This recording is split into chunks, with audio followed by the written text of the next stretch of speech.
Pozdravljeni, sem Marja Milič in gledate MoneyHow, prvi podcast o upravljanju denarja pri nas. Za vas sem pripravila 3 oziroma 4 krajše epizode, in sicer iz dogodka MoneyHow Live, spopad bikov in medvedov. Zdi se mi zelo pomembno, da v teh vročih obdobjih, ko vsi pihajo v isti rog, poiščemo tudi kontraargumente. Zato smo v vlogo medveda postavili 3 strokovnjake, ki so v bistvu nekako se zoperstavili bikom. Pod črto lahko rečem, na dolgi rok smo itak vsi bikovsko razpoloženi, ampak seveda na krajši rok je pa potrebno tudi poiskati kakšne kontraargumente, zato da pač dobimo vpogled na različne tematike z vseh koncev. Biki in medvedi so se spopadli v 3 rundah. V prvi rundi smo analizirali AI, balon ali revolucija, v drugi rundi geopolitika in monetarna politika in v tretji rundi zlato, srebro in pa Bitcoin. Tako da tematike so zelo zanimive, vabim vas, da si prisluhnete. V 4.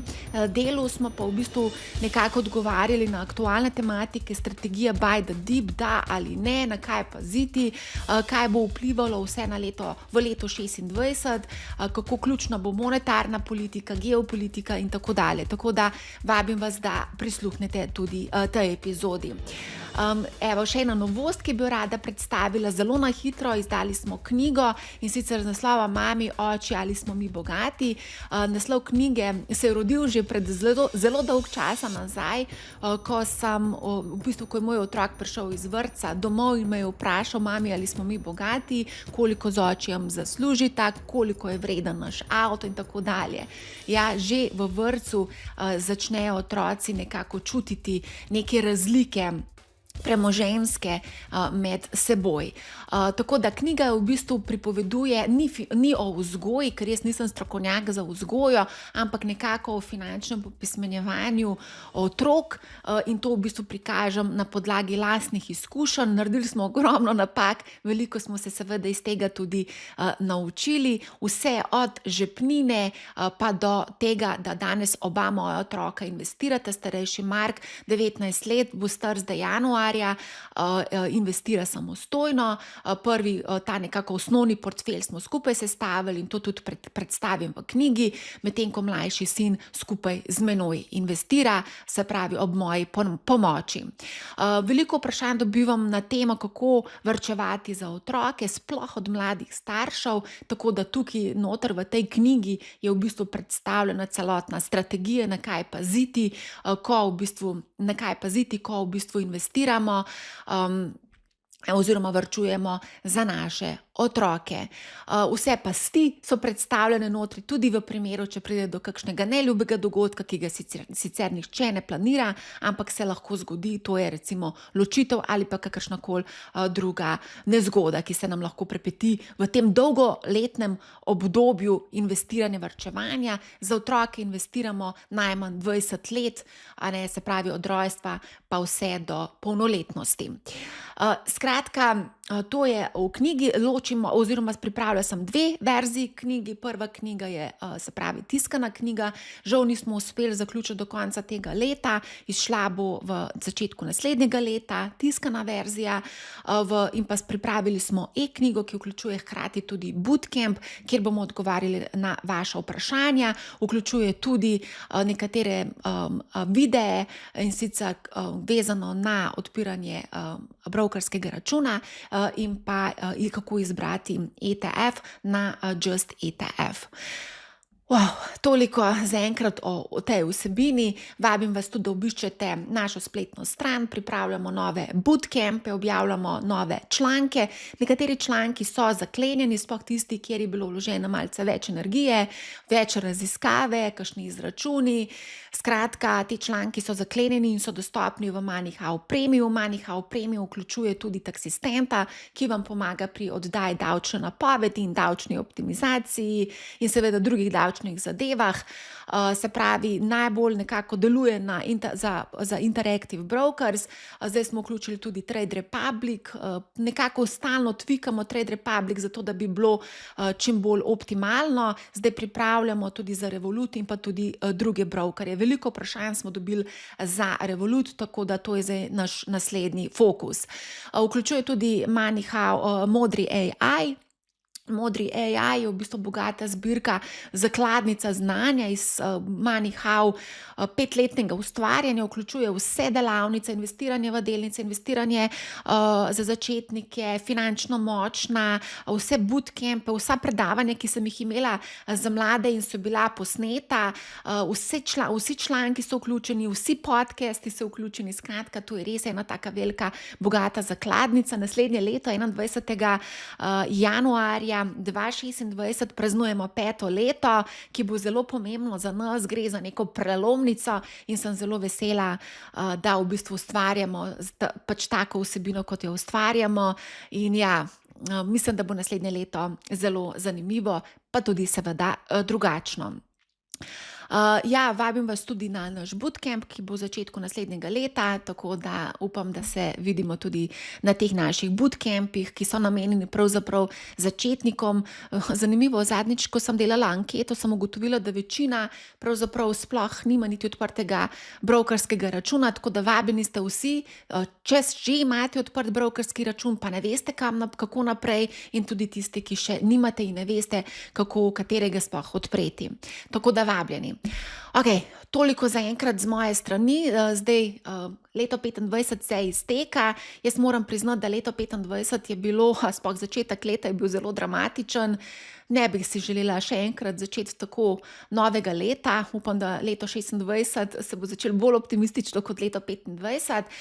Za mene je bilo izredno prelomno leto, jaz sem se odločila, da pač zaključim z delom v medijih in se posvetim temu, kar iz srca res rada počnem, to je MoneyHow.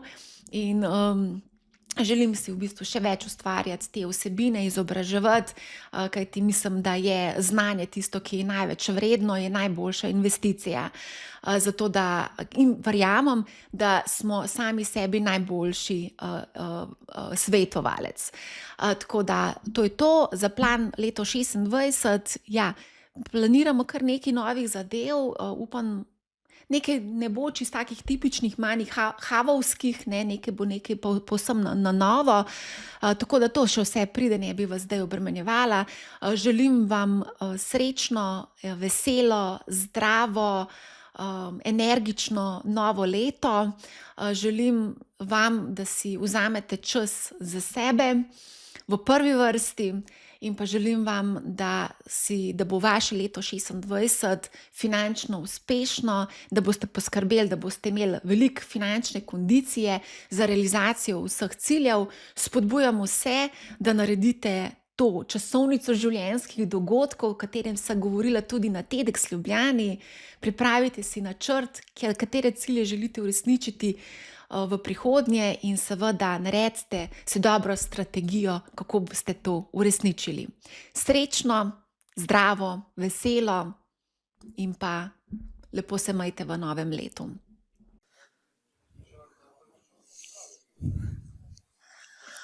Bomo kar počasi začela, ne?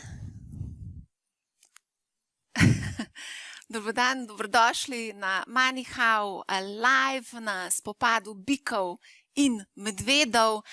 Danes bomo soočali različne argumente. Moram priznati, da sem že kar nekajkrat naredila dogodek, pač spopad bikov in medvedov. Od upravljalcev premoženja praktično nihče ne želi biti medved, ampak se mi zdi, da dolgoročno smo itak vsi biki, a je tako? Dolgoročno smo v bistvu vsi bikovsko razpoloženi, ampak menim, da je potrebno znati zagovarjati obe stališči, se pravi stališče bika in pa tudi medveda, tako da danes boste dobili servirano na pladnju praktično vse. Preden gremo na vsebino današnjo, evo, vam bom predstavila ekipe. V ekipi večnih optimistov, torej bikov, so Sašo Šmigič, General Investments, pa te vabim, da kar se pridružiš mi na oder odru. Evo, izvoli še enega bika ti dam. Zdaj si bik Sašo, izvoli, bik Sašo. Tilen Šarlah, tudi ti si bik, zdaj si bik Tilen. In pa Simon Logar iz NLB skladi, tudi bik Simon, izvoli. Evo, zdaj pa prihaja ekipa medvedov, večni skeptiki, mislim, da tukaj ni velikih presenečenj, a ne, verjetno boste rekli. Tako da najprej Blaž Hribar iz pokojninske družbe A, izvoli, Medved Blaž. Andraž Grahek, mislim, da sta videla kar v duetu vedno označena za medveda, tako da izvoli, Medved Andraž. Evo, in pa še Nikola Markovič iz Optim Traderja, prisiljen medved, prisilili smo ga. Evo, Medved Nikola, izvoli. Jaz sem pa krotilka teh zveri, bomo videli, kako se bo zadeva izšla. Ja, narekujem pravila igre in seveda vsako rundo, imamo 3 runde, to ste verjetno videli, ko sem vam poslala sporočilo. V vsaki rundi bomo obdelali eno aktualno tematiko. Spopadla se bosta bik in medved v vsaki rundi. Vsako rundo bom označila z zvoncem. Zvonec naznanjuje prvo rundo. V prvi rundi se bosta spopadla bik Simon in pa medved Blaž. Vidite, se bosta postavila na te 2 piki tukaj in se bosta gledala. Ja, kar ostanta, pejte. Bik, Simon, gremo. To bo tle, danes bomo malo delali, bomo sedeli pa debatirali. Ja, mikrofon vzemta. Se pravi, prva runda. Dobro, to sem se zdaj malo naknadno spomnila, še malo ekstra, da malo začinimo, da ne bo prav preveč dolg čas. Evo, koliko jim je bed. Bik in medved se bosta zdaj soočila v prvi rundi in sicer prva runda AI, balon, tehnološki boom, visoka vrednotenja. Pa bomo kar začeli. Kdo bo začel? Zdaj smo, evo, to nismo določili, mogli bi nekako žrebati, bik, medved, kdo bo začel? Kdo je tisti? Naj Blaž začne.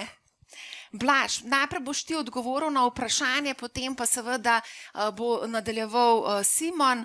In sicer gremo kar pogledati, zdaj nekako moramo odgovoriti na vprašanje, je umetna inteligenca še vedno industrijska revolucija ali smo trčili ob zid realnosti in donosov. Se pravi, mislim, da je pomembno vprašanje, ko je govora o tem AI balonu, vrednotenje skupine Magnificent Seven še vedno nekako dominirajo. Mislim, da so od preostalih 493 teh delnic, ki so v S&P 500, ostajajo bistveno šibkejši. In ja, ključno vprašanje je, glede na to, da je tudi kar velika koncentracija teh Magnificent Seven v S&P 500, mislim, da dobro tretjino zauzemajo te delnice. Se pravi, kakšno je to? A je to kakšna, ne vem, mogoče sistemsko tveganje potencialno, glede na to, da je kar nekaj izzivov, s katerimi se soočajo AI podjetja? Blaž. Da. Medved Blaž, začni. Odgovor je da. Da, pika, konc debate. Če pa malo, samo za uvodno povemo sploh, čem se pogovarjamo. Ne? AI delnice ali pa tehnološke delnice generalno so bile glavne donosne naložbe v bistvu ameriškega in tudi posledično svetovnega delniškega indeksa. Ne? Novembra 2022 so dali ven ChatGPT, takrat naprej se vsi s tem igramo, si to spoznavamo, ni ga več človeka, ki mi ne bi kaj povedal o tem, kako je to fajn. Ne?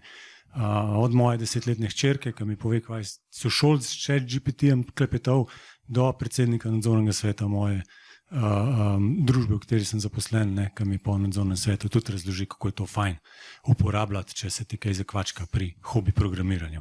Tako da, ja, tehnologija je, tukaj je uporabna, to sploh, mislim, nima smisla pretirano dvomiti, tudi jaz ne dvomim, o tem, kar pa bi se jaz pogovarjal danes, kar pa je stvar dvoma, je pa po kakšni ceni danes vstopamo v naložbo, ki nekako bo ali generira danes AI storitve ali pa jih bo v prihodnje generirala. In ja, del indeksa S&P 500, ne, ki je tehnološki, je v bistvu, prej sem šel računati 49, pa nekaj odstotkov, ne, damo zraven tiste, ki so information technology, damo zraven še Google pa Amazon, ne, pa Meta, pa še enega, Facebook, ne, Meta, Google, Amazon, enega sem spustil. Skratka, pridete na 49 odstotkov, in to je pa že, bom rekel, ekstremno, zaskrbljujoče, sploh če veste, ne, da je ena zgodba, ki poganja cel ta sektor, sploh če veste, da je PE kazalnik trenutno tam okrog 40 tega skupka naložb, ne, pa Tesla sploh nisem upošteval, ne, ker tam pa sploh ne znam razložiti tistih številk, ne, tudi probal ne bom, no. Tako da v bistvu je ogromen enega optimizma, predvsem tudi ogromen preteklega donosa tukaj noter, ne. In tako, kot po vsaki ekstremno močni rasti, jaz mislim, da je smiselno za vsakega vlagatelja, da se vpraša, ne, a ima ta močna rast temelje, a ima ta močna rast dejansko neko prihodnost, ali je tukaj kakšno tveganje prisotno. Ne. In danes sem tukaj zato, da pač tveganje predstavim. No. Zdaj pa mogoče... Boš nadaljeval s tveganja, bo povedal mogoče še Simon. Nej Simon mogoče pove, zakaj so delnice AI tako zrasle. No. Ja. Mislim, delnice AI, prvič, kaj so to delnice? Ne? To, kar ste vidva omenila, mogoče Magnificent 7, ne? To niso delnice AI, ne? Imajo določeno, ne vem, segment, ki se s tem ukvarja, ne? Ampak ne vem, Microsoft, Apple, ne vem, Amazon, Google, ni to samo AI, ne. To je nek hyperscaler, kjer ima, ne vem, poslovanje v oblaku oziroma nudi poslovanje v oblaku in to je najbolj donosno in to je tudi tisto, kar se danes prodaja. Ne. To se pravi, AI rešitve pa nekako bališčejo druga podjetja, manjša podjetja in ta podjetja jim to pač omogočajo in ker jim to omogočajo, ne, se to takoj pozna na njihovem cash flowu. Ne. Vem, da so te investicije ogromne, vem, da se blazno investira v data centre, ne, ampak za razliko od prejšnjih kriz, če se malo o tem pogovarjamo, ne, se to takoj pozna v cash flowu. Ne. Če Google nadgradi svoj cloud, ne, takoj dobi kupce in takoj proda, takoj se pozna v dobičkih. Ne. Kar se tiče vrednoten, zdaj pač imamo različne izhodišča, Blaž je omenil 40, da je, ne. Če pogledamo po naših izračunih. Danes je bilo že toliko. No. PI, recimo PI S&P 500 je okoli 25, ne. Če ga damo na equal weight, dobimo 20, ne. Kar se tiče vrednoten. Če pogledamo, koliko je yield, recimo vem, da je Blaž rad uporabljal včasih ta FEDO model, ne. Če pogledamo yield, ne, pa pogledamo ne vem, dolgoročne ameriške obveznice, je 4, to pomeni, če malo pretvorimo v PI, cirka 25. Ne. To se pravi, so delnice nekako pravično ovrednotene napram obveznicam. Ne. Se pravi, z tega vidika težko govorimo, da bi videli nek balon, neka Nvidia, ki je danes, ne vem, nek tak predstavljen kot najbolj ekstrem ponavadi, ne, v nekih debatah na PI, ne vem, manjši kot nek Walmart. Ne. Tako da, ne vem, ali je kle res balon, jaz ga ne vidim. Ne. Ampak mislim, da si eden. Čeprav, a lahko sam tukaj... Danes sem brala en članek na Yahoo Finance, ki pravijo, da se tudi s tabo strinjajo strokovnjaki, ne govorimo o AI balonu, ampak govorimo o air pockets, se pravi zračnih žepih. Izvoli, Blaž. Amazon ima pač eno divizijo clouda, ne. Google nekaj na to temo dela, Microsoft ima Azure. Skratka, vsa ta rast tega clouda, ne, v bistvu kam vsaj ti dodatni centri ali pa dodatni evri izvirajo v teh prihodkih, ne, večino tega izvira iz AI-ja oziroma AI storitev. Ne, torej Anthropic pa OpenAI in podobni, ne, te dva sta ta glavna, pa pol naprej ne naročajo procesorsko moč pri teh glavnih cloud providerjih. Cloud provider res to pokniž kot prihodek ali pa dobiček. Problem pa je, kje OpenAI dobiva ta denar, da ga nese Microsoftu, Google, Amazonu in tako naprej. Ne. Problem je, kje Anthropic to dobiva. Ne. In v bistvu to sta startupa. Dobila sta denar od VC-ev, torej Venture Capital Funds. Menda, nek sem prebral, da ni VC-a več v San Francisco, v Silicon Valley, ki ne bi bil investiran na eno od teh dveh družb. Ne. In v bistvu ves ta denar, ki je dan tja za razvoj AI storitev enkrat v prihodnje, gre naprej v Microsoft. Zdaj pa, to bi bilo super fajn, ne, če bi OpenAI imel kakšen dobiček. Ne. OpenAI nima benga dobička, ima ekstremno To so v bistvu ekstremne ponikalnice kapitala, ne, za enkrat. Ne. In v prihodnosti verjetno bo še kar nekaj časa, nekaj let tako, ne, po njihovih lastnih ocenah in projekcijah, ko zbirajo lastniški kapital, ne, equity, sami podajo projekcije in sami povejo, da ne bojo cash flow pozitivni še nekaj let. Konkretno Anthropic prav leta 28, Altman od OpenAI prav do leta 30. To je največ, kar lahko dobite informacije o njihovih projekcijah. Torej, ta zadnja prezentacija za njihove investitorje. Torej, težava je, da te, ki kupujejo te storitve, so ekstremno nedobičkonosni danes, so ekstremno nedobičkonosni jutri in bojo, pravijo, dobičkonosni v prihodnje, ampak bojo, not je not je prihodnost, not je tveganje. Ne. Koliko točno, kaj točno bojo dali ven, ne, z vso to procesorsko močjo in koliko bo to vredno, ne? To je pa tisto, kar je en veliko vprašanje, po mojem mnenju ostaja, nisem edini. Ne? In tukaj ne znamo ceniti in ker ne znamo ceniti je tveganje in ker je tveganje, ne, se začnem spraševati, koliko sem pripravljen za nekaj tazga plačati. Ne? In na koncu, ja, Microsoft ima dobiček, Nvidia ima rekorden dobiček, profitno maržo 56%, ni da ni. Ne? Težava je samo, da tisti, ki pri njej kupujejo, pa tisti, ki pri njej naročajo, da ali kurijo denar, ki je enkratnega značaja, ali pa morajo iti še po denar, da bojo lahko sploh plačali to, kar so naročili. Ne. In torej celotna struktura tega je, bom rekel, šibka, finančno šibka, ne, in odvisna od dobre volje razpoloženja, bom rekel, kapitalskega trga. Ne. In zdaj en mesec navdušenje, ne, pa recimo letos, ne, navdušenje, seveda, Trump je podprl Stargate Project, 500 milijard, ne, gremo se slikati, ne, fajn. Dokler Trump ne pride v Belo hišo in potem en mesec kasneje Kitajci dajo ven DeepSeek. Kaj se zgodi? Panika. Zgodi se prevrednotenje, orang prevrednotenje navzdol, ne, DeepSeek ne rab toliko procesorske moči, bla, bla, bla. Skratka, kar naenkrat, tista zgodba, ki je bila prej ekstremno močna, kar naenkrat rata zelo šibka, se zelo zamaje. Ne. In podobno prejšnji mesec v malo manjši obliki. Ne. Kaj se je zgodilo? Ja, rast Nvidia ni bila dovolj impresivna, ne. Zgodba ni dobila dodatnega, bom rekel, zaleta, hype ali pa reklama ni bila dost močna, ali pa ne vem, GPT-5 ali karkoli že je, zdaj ta zadnja verzija OpenAI-ovega chatbota ni bil dost impresiven. In posledice so bile, da so vsi skupaj začeli malo dvomiti. Pa še drugi problemi, lahko gremo v detaljih. Ampak generalno, ne, Big Tech je AI play. Ne morate biti v Microsoftu pa rečete, AI me ne zanima, mene sam cloud zanima za PDA-DD, pa NLB sklade DD, ker imamo tudi v cloudu. Mi v Azuru, kje imate vi? Tudi, evo vidiš, torej mi smo v Azuru, ampak mi ne generiramo te ekstra rasti, ne. To generirajo AI potrebe. Ne. Simon, dej, akcija, gremo. Mislim, daj me nazaj. To, kar Blaž govori, je na nek način zanimiv.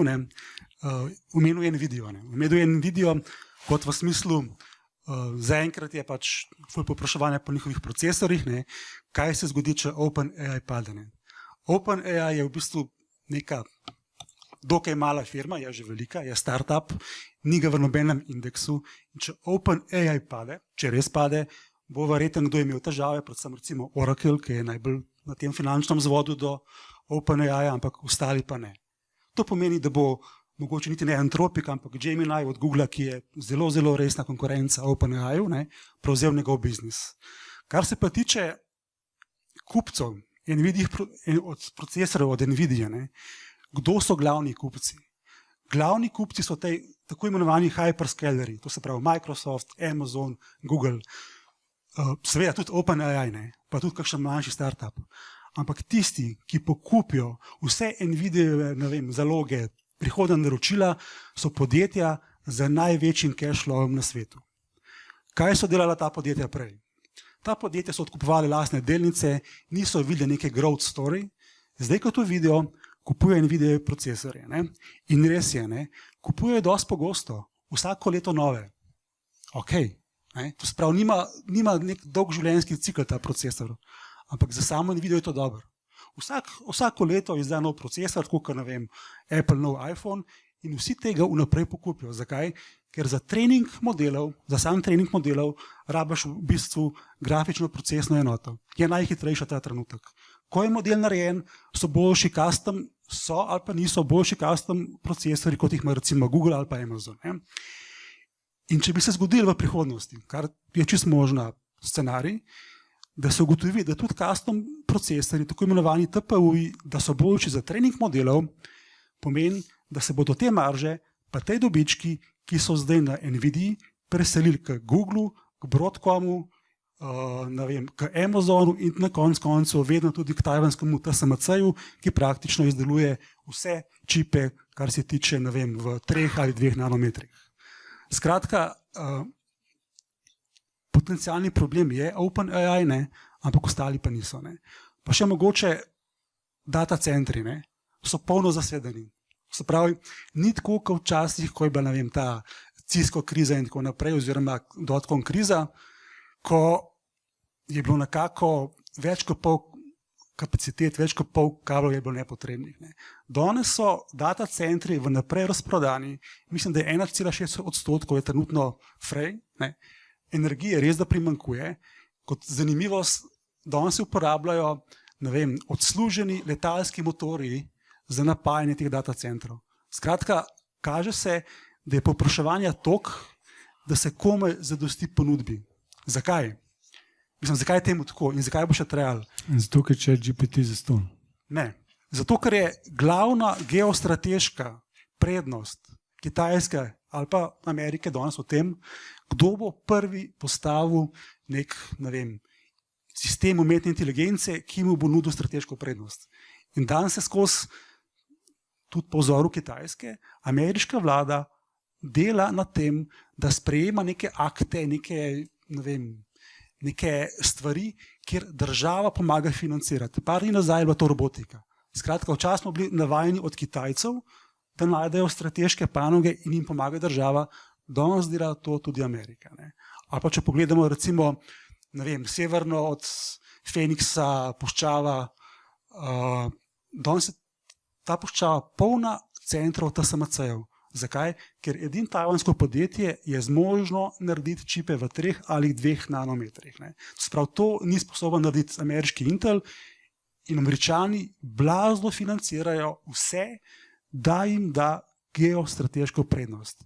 Nimajo toliko poceni energije kot Kitajci in zato bodo še sigurno nekaj let skrbeli, da bo AI, umetna inteligenca, da bo to tisto, kar jim da dolgoročno prednost. Ok, kaj pa ne naredi mali vlagatelj zdaj? Ne investira, vrednotenja, si rekel, Blaž, da so visoka, ti praviš, Simon. Še širše, bi rekel, malo širši, mogoče še nauk za malega vlagatelja, ali pa profesionalnega, snimajo za velikega. Zneski niso pomembni. Običajno, ko dobiš novo tehnologijo skozi zgodovino človeštva, zadnjih recimo 200 let, odkar je borza, ko je prišla nova tehnologija, karkoli že to bilo, ne? Sploh če je prebojna, sploh če je na prvi uč nekaj revolucionarnega, ne? Pa ne rabi biti internet, lahko je to letalo, lahko je to železnica, lahko je elektrika, lahko je prvi tranzistor, pa elektronika. Kadarkoli tak evidentno, bom rekel, nov produkt, ki ga bomo vsi hoteli in ki ga vsi rabimo, ne, se javnost zelo navduši za ta produkt. Torej, skoraj ni bilo tehnološkega preboja, da ne bi zraven pripeljal tudi naložbenega navdušenja v to novo tehnologijo. Omenil si ameriško državo pa politike. Ne. Če se v to umešajo še politiki, torej še oni podkrepijo cel ta message, ne. Še oni naročijo to isto tehnologijo, recimo, ne. Lahko so železnice, zopet lahko so letala, lahko kaj drugega, ne. Se ta message še okrepi, torej hype, naložbeni val, naložbeno navdušenje običajno še višje. Ne. Tako da zgodba tukaj ni v bistvu nič bistveno drugačna, če mene vprašate. Torej, dobili smo novo tehnologijo, navdušili smo se nad produktom, nekritično, brez analitske presoje, brez matematike, kakršnekoli smo se vrgali v to, da to bo nova revolucija tudi na področju profitabilnosti delnic v bistvu, ne? Kar naenkrat ne veljajo več metrike, ki so včasih veljale, kar naenkrat ne veljajo več običajne kvalitetne lastnosti poslovnega modela, ne? Zaenkrat imamo prihodnost, ne kupujemo prihodnost in se delamo, da vemo, kakšna je ta prihodnost. Prihodnost ima več scenarijev. En je pesimističen, en je osnoven, en je optimističen. Ni nujno, da bo samo optimističen tisti, ki se bo realiziral. Ne. Jaz ne pravim, da se ne. Ampak vam pa dam malo misliti, kaj pa, če se ne. Kaj pa, če pa je 40 na tehnologiji preveč, ker 10 let nazaj je bilo 15, čist dost na Apple pa na Microsoftu. By the way, to je minus 40%, minus 60% na teh istih delnicah, pa dobiček ne sme nič pasti. Torej še zmer morajo čipe kupati, pa naročati, pa tako naprej. Zdaj, verjetno ste zaznali mečkan bika tudi v Blažu, no?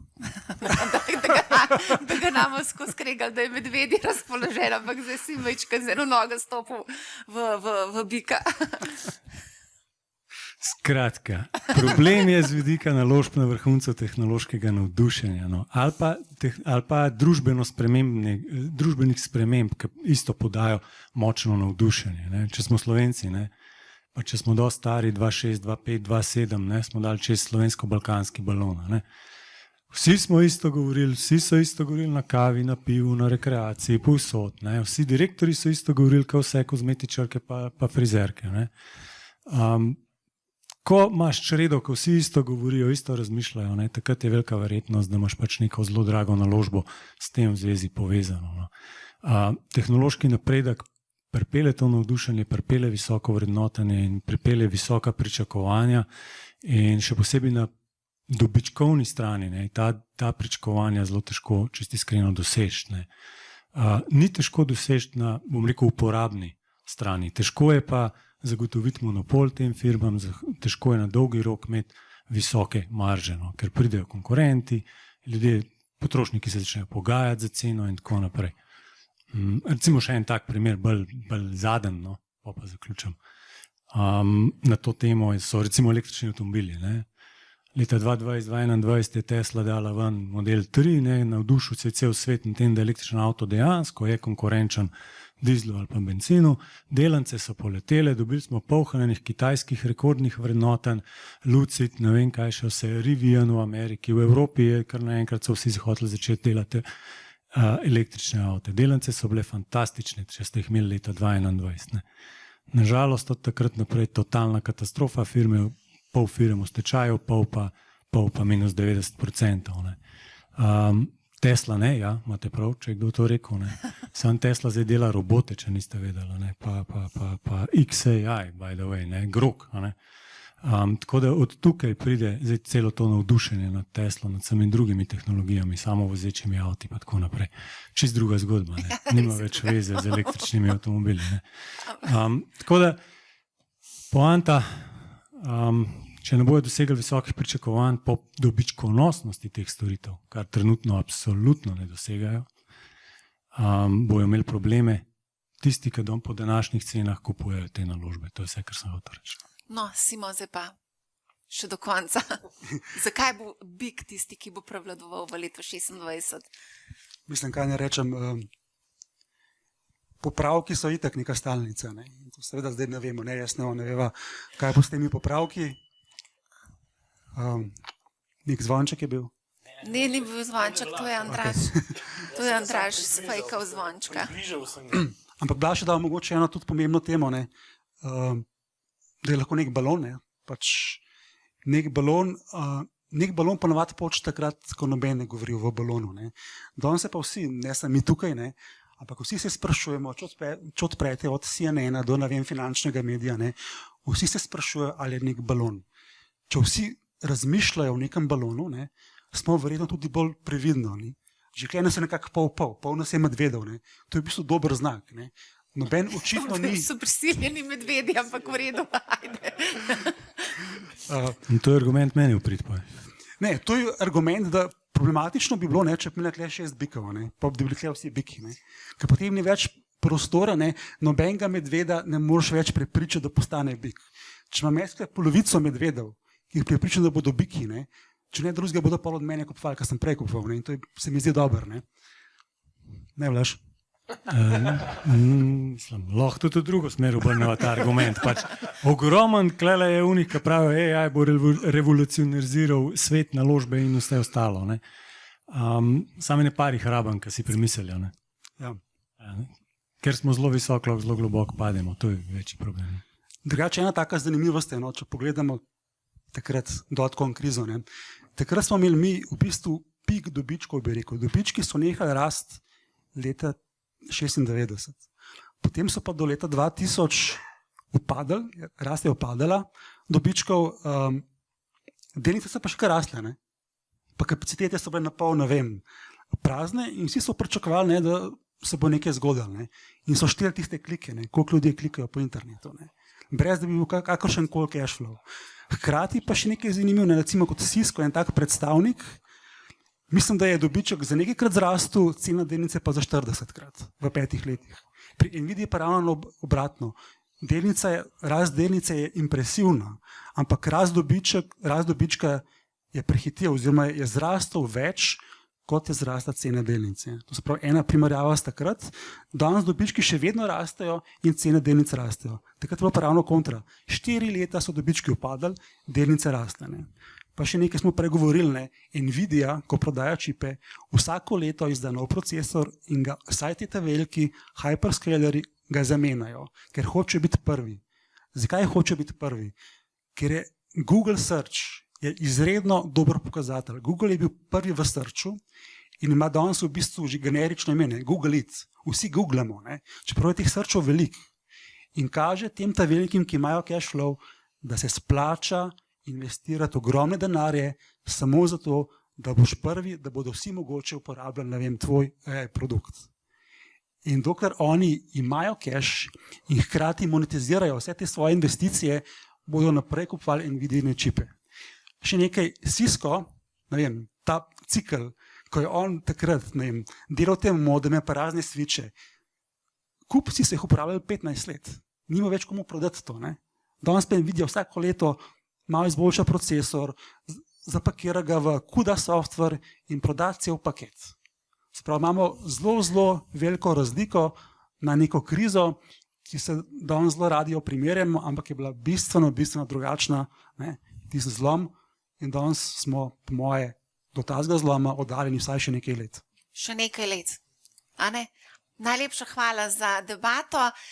Zdaj bi pa prosila, nismo še končali, mislim, vidva sta končala, zdaj so pa na vrsti naši obiskovalci, ki bojo glasovali. Kdo vas je prepričal? Bik, Simon ali Medved, Blaž?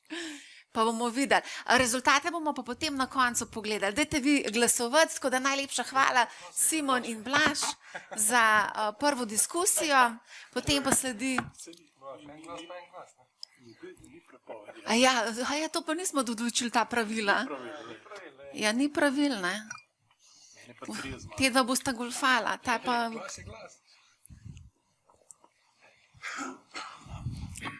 Dobila sem še nek komentar iz publike, da še publika nam je malo se zjasnila, ali ste bolj bikovsko razpoloženi, ali ste bolj medvedji razpoloženi. Koliko vas je bikov tukaj? AI bikov. 2, 3, 4. Ampak je samo mogoče 2.